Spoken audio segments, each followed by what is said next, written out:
नमस्कार, स्वागत है दोस्तों अपने YouTube चैनल पे। मैं हूं इंजीनियर अमृतसर और आप देख रहे हैं 10th क्लास की सीरीज, जो कि ये दूसरा चैप्टर हमने शुरू कर रखा है। और प्रकाश का अपवर्तन, रिफ्लेक्शन ऑफ लाइट की बात करेंगे। पहले वाले में पढ़े थे रिफ्लेक्शन ऑफ लाइट, अब पढ़ेंगे रिफ्लेक्शन ऑफ लाइट के बारे में चर्चा करेंगे दोस्तों। इसमें हम लोग जानेंगे कि प्रकाश का अपवर्तन होता क्या है। ये पहला पार्ट है, आप लोग एकदम ध्यान से देखिएगा क्योंकि आपका एग्जाम बहुत ही नजदीक है और रिवाइज क्लासेस चल रही है। इसलिए वीडियो को शेयर और लिंक जो है सभी को शेयर जरूर करिएगा ताकि हर बच्चे को हमारी वीडियो के लिंक पहुंच सके और रिवाइज कर सके, क्योंकि आप लोग जैसे बच्चे इस समाज और इस देश के क्या है, भविष्य है। तो ऐसा नहीं कि सिर्फ आपका भविष्य, आप दूसरे का भी भविष्य बनाइए और इस तरह से हमारे समाज और हमारे राज्य और हमारे देश का नाम क्या है, ऊपर हो। तो दोस्तों शुरू करते हैं हम लोग। कभी कभी ऐसा होता है, जैसे अगर हम लोग ये बात करें, ये हमारे पास ये देखेंगे, थोड़ा सा हम लोग यहाँ पे रखते हैं मार्कर, और यहाँ पे हमारे पास एक लेजर लाइट है। यहाँ पे दोस्तों देखना थोड़ा सा इसको ऐसे, अरे यहाँ पे जल रहा है कि नहीं है, अरे जल रहा है, थोड़ा थोड़ा दिख रहा है यहाँ पे, जैसे यहाँ पे आपको दिखने को मिल जाएगा यहाँ पे। हालांकि यहाँ पे थोड़ा सा इंटेंसिटी इसकी कम हो गई है, हाँ यहाँ है तो इंटेंसिटी इसकी, पर थोड़ा सा यहाँ पे लाइट दिख रहा है दोस्तों, यहाँ पे हल्का आ रहा है। जैसे जब हम लोग ये लाइट को इधर से गुजारते हैं तो ये थोड़ी सी इंटेंसिटी शायद कैमरा में आपको कम दिखे, लेकिन यहाँ पे जब इसको गुजारते हैं दोस्तों तो क्या होता है कि यह पानी में इसको सीधा जाना चाहिए, लेकिन ये सीधा जा नहीं पाता और ये थोड़ा सा ऐसे मुड़ जाता है। ये वास्तव में हो क्या रहा है, ये हो क्या रहा है। जैसे अगर हम लोग बात करें, ये हमारे पास बोतल है और यहाँ से जब लाइट गुजारते हैं तो इसको सीधा जाना चाहिए, तो सीधा नहीं जाता, यहाँ से थोड़ा सा टेढ़ा हो जाता है। ऐसा क्यों होता है? अगर हम लोग बात करें दोस्तों, अरे निकल जाए यार, ये हमारे पास 5 का नोट है। अब क्या होता है कि जैसे इसमें हम 5 का नोट, ये सॉरी नोट सिक्का है, इसको हम लोग डाल दिए। अरे ये क्या, अरे यार बड़ा दिख रहा है इसमें, ये तो थोड़ा सा ऊपर दिख रहा है, यहाँ पे दिख रहा है, यहाँ हाथ लगा कर इसको निकाल सकते हैं हम लोग। अरे यहाँ इधर से तो और बड़ा दिख रहा है यहाँ पे, अरे दोस्तों ये बहुत ही बड़ा दिख रहा है। इसका मतलब क्या हुआ, ये ऐसा क्यों होता है? अगर हम लोग एक पेन ले लें, अगर यहाँ पे अगर इस पेन को हम लोग इसमें डाल दें तो ये देखना थोड़ा सा दोस्तों, थोड़ा सा दिखाई दे रहा होना चाहिए आपको। जैसे ये थोड़ा सा क्या है ना कि ऊपर ऐसे दिखता है, थोड़ा सा बड़ा भी दिखता है, ये थोड़ा सा टेढ़ा दिख रहा है, देख सकते हो आप दोस्तों, यहाँ पे थोड़ा सा टेढ़ा दिख रहा है। अरे ये क्या हो रहा है, ये तो पेन था यार, इसको जो निकाला है ये तो सीधा ही है, ये टेढ़ा दिख रहा है। तो ऐसा होता क्यों है दोस्तों? आज अपने वीडियो में इन सभी चीज़ों की, इन सारी घटनाओं की चर्चा करेंगे हम लोग, बने रहिए मेरे साथ। आज हम लोग पढ़ेंगे प्रकाश के परावर्तन, तो पहले वाले में पढ़ चुके हैं, आज पढ़ेंगे प्रकाश का अपवर्तन पढ़ेंगे। तो दोस्तों क्या होता है प्रकाश का अपवर्तन, उसके बारे में चर्चा करते हैं थोड़ा सा हम लोग। प्रकाश की किरणों के एक पारदर्शी माध्यम से दूसरे पारदर्शी माध्यम में जाने पर दिशा परिवर्तन यानी कि मुड़ने की जो क्रिया होती है, क्रिया को प्रकाश का अपवर्तन कहते हैं। जैसे दोस्तों अभी हमने बताया कि जब ये कांच से यहाँ पे अगर लाइट हम लोग गुजार रहे हैं, यहाँ पे वो थोड़ा सा लाइट कम उसका यहाँ गुजारते हैं तो क्या होता है, एक पारदर्शी माध्यम ये है, ये जो हवा क्या है पारदर्शी माध्यम है, और एक पारदर्शी माध्यम से दूसरे यानी कि पानी क्या है, दूसरा पारदर्शी माध्यम। तो दूसरे पारदर्शी माध्यम में भेजते तो क्या होता है, प्रकाश के कण जो किरण होता है वो थोड़ा सा मुड़ जाता है। तो उसी चीज को हम लोग चर्चा करेंगे यहाँ पे। तो आप लोग देख सकते हैं यहाँ पे हमारे पास ये ग्लास है पानी का, और यहाँ पे जब जैसे ही हम लोग यहाँ से इसको गुजारते हैं तो अभी तो ये सीधा आ रहा था, लेकिन अभी थोड़ा सा क्या हुआ, ये हल्का मुड़ गया। ऐसा क्यों हो गया? ये हमारे पास अभिलंब है, तो ऐसा क्यों हो गया, ये मुड़ा कैसे? तो ये सभी दोस्तों मुड़ा क्या होता है, ये मुड़ते इसलिए है क्योंकि यहाँ पे प्रकाश का चाल डिपेंड करता है। तो दोस्तों सबसे पहले हम लोग देखें कि प्रकाश की चाल क्या होती है। तो आपको पता है कि प्रकाश की जो चाल होती है 3 लाख किलोमीटर होता है, 3 लाख किलोमीटर पर सेकंड के रूप में ऐसे देख सकते हैं, या मीटर में चेंज करेंगे इसको तो 3 × 10⁸ मीटर पर सेकंड रहता है दोस्तों। 2 4 5 है यानी कि 5 शून्य हो जाएगा, और यहाँ पे अगर मीटर में चेंज करेंगे तो 1000 से गुना हो जाएगा, तो यानी कि यहाँ पे हमारा 10⁸ हो जाता है। तो दोस्तों एक चीज हम लोग देख सकते हैं यहाँ पे कि प्रकाश की चाल जो होती है इतनी होती है, ये निर्वात में होती है, लेकिन जैसे प्रकाश निर्वात में या शून्य यानी कि जो स्पेस होते हैं शून्य में भी इसका जो प्रकाश का चाल होता है इतना होता है। लेकिन दोस्तों हम लोग देखते हैं कि प्रकाश की चाल जो होती है, जैसे हवा है, हवा में आते हैं तो हवा में क्या होते हैं, छोटे छोटे धुलकन होते हैं, धुलकन होते हैं, तो धुलकन से क्या होता है, प्रकाश टकराता है तो उसकी स्पीड क्या होती है, कम हो जाती है। लेकिन हम लोग मान लेते हैं कि इतना ही होता है, क्योंकि व्यवहार में हम लोग इतना ही मान लेते हैं। तो अब क्या होता है कि प्रकाश की जो चाल होती है विभिन्न माध्यम में अलग अलग होता है। तो ये विभिन्न माध्यम क्या होता है, तो माध्यम क्या होता है, देखना जैसे ये हवा है, तो हवा क्या है, हवा क्या है, खुला खुला है, तो यहाँ से लाइट गुजारते हैं तो वहाँ से यहाँ चला जाता है, बिना मुड़े हुए चला जाता है। जैसे यहाँ से मारे उसको लाइट वहाँ पे चला जाता है। लेकिन दोस्तों अभी हम लोग देख रहे थे ना, यहाँ पे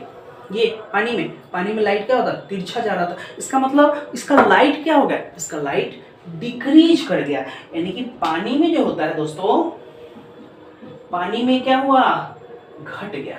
क्या घट गया, प्रकाश की चाल घट गई, प्रकाश की चाल पानी में घट गई। उसी तरह जो कांच होता है, कांच में भी क्या होता है, प्रकाश की चाल घट जाती है, घट गई।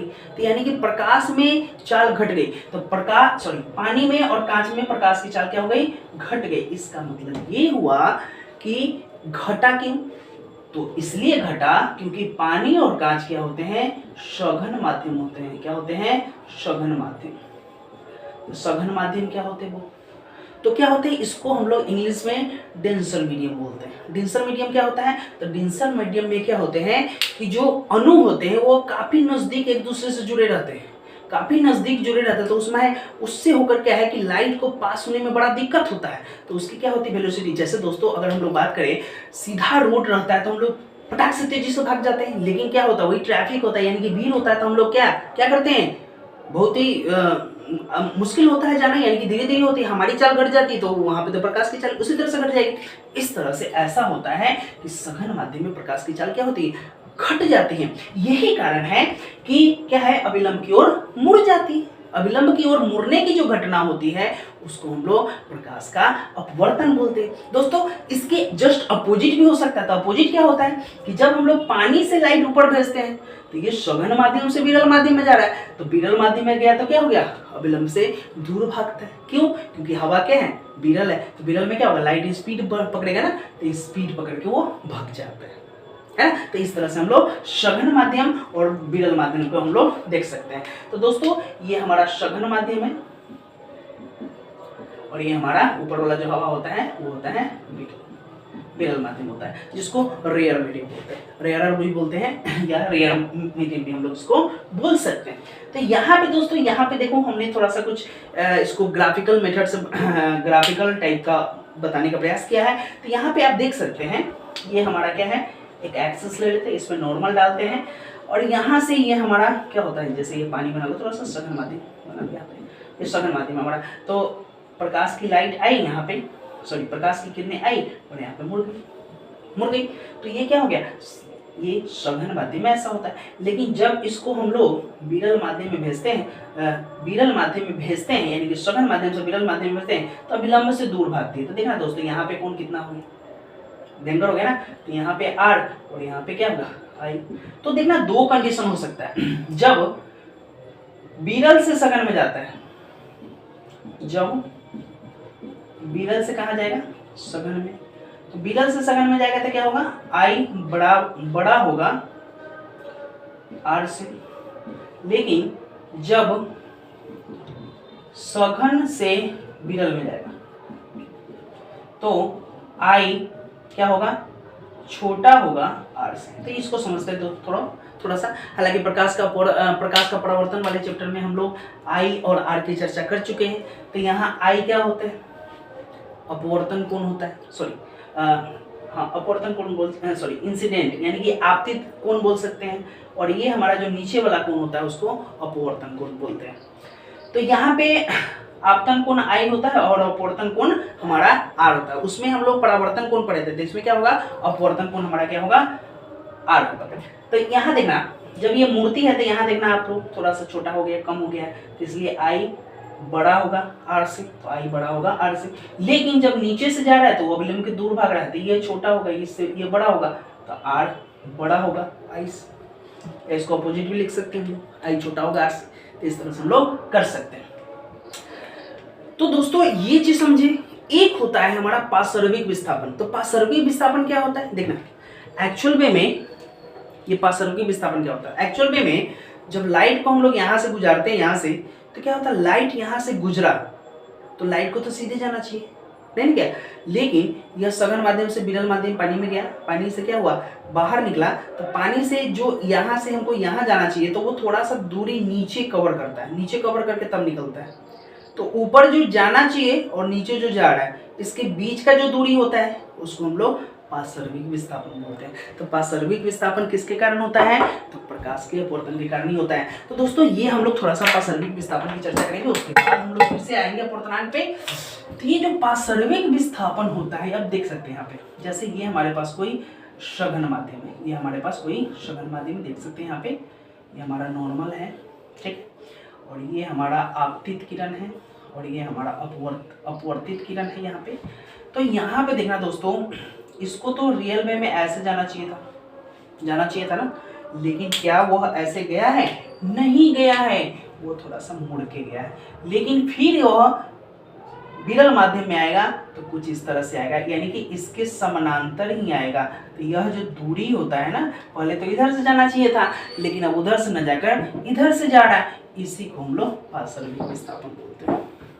समझ में आई थोड़ा सा? चलिए अब हम लोग लेते हैं अपवर्तनांक को समझते हैं।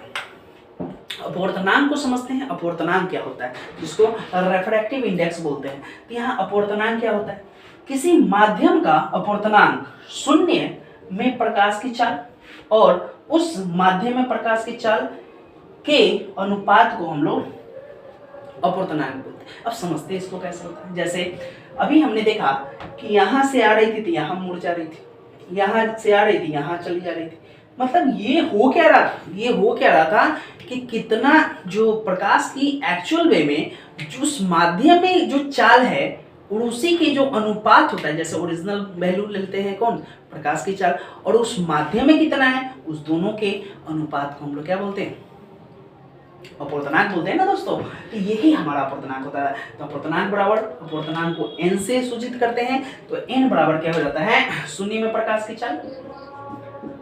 की चाल बटे माध्यम में प्रकाश की चाल। तो शून्य में क्या था हुआ, यहाँ पे जीरो c था, c मान लेते हैं हम लोग, प्रकाश की चाल को c से सूचित करते हैं, और हमारे पास माध्यम है यानी कि मीडियम में है, तो m लगा दिया यानी कि मीडियम है, तो n बराबर c बटे m हो जाता है। क्लियर है? ये आपको, हमको लगता है कि आपका कंसेप्ट क्लियर हो जाना चाहिए।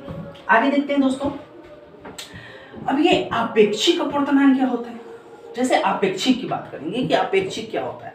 आपेक्षिक का मतलब क्या होता है कि जैसे कभी कभी ऐसा होता है कि तुलना करना का मतलब उसके सापेक्ष हम ये है, उसके अपेक्षा ये है, ये जैसे होता है ना कि उसकी अपेक्षा तुम बेटर, उसकी अपेक्षा तुम खराब होती है, ये अपेक्षा करने यानी कि तुलना करने के बराबर होता है। तो उसी चीज को हम लोग देखेंगे, यानी कि दो माध्यम के निरपेक्ष अपवर्तनांकों के अनुपात को आपेक्षिक अपवर्तनांक बोलते हैं। यानी कि दो माध्यम का जो अपवर्तनांक होगा उसके अनुपात को हम लोग क्या बोलेंगे, आपेक्षिक अनुपात, यानी दोनों की तुलना कर रहे हैं, तो यानी कि n21 n2 बटे n1 होता है, n2 बटे n1 होता है। अब n2 बटे n1 क्या है, ये सारी चीज देखते हैं। तो देखना है, यदि माध्यम में प्रकाश की चाल को हम लोग c1 मान लें और c2 मान लें, यानी कि एक माध्यम में प्रकाश की चाल क्या है, मान लो दोस्तों यहाँ पे c1 है और इसकी c2, तो यहाँ पे अलग होगा, यहाँ पे अलग होगा दोनों का चाल, तो हम लोग निकालते हैं।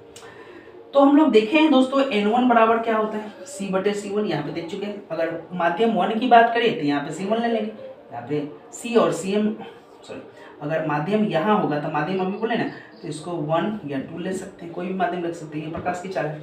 तो c बटे c1 उसी तरह से क्या हो जाएगा, c बटे c2, और दोनों का मान रखेंगे c बटे c2 बटे c बटे c1, n2 से 1 यानी कि 2 से 1 में जा रहा है, यहाँ पे 1 बटे c। दोस्तों दूसरे की अपेक्षा पहले का अपवर्तनांक या पहले की अपेक्षा दूसरे का अपवर्तनांक हम लोग इस तरह से निकाल सकते हैं। तो दोस्तों ये हमारी जो कुछ बेसिक कंसेप्ट थे जो हमने अभी क्लियर कराया है। फिर दूसरे पार्ट में बहुत सारा चीज लेकर फिर से इसी का दूसरा पार्ट लेकर जरूर है।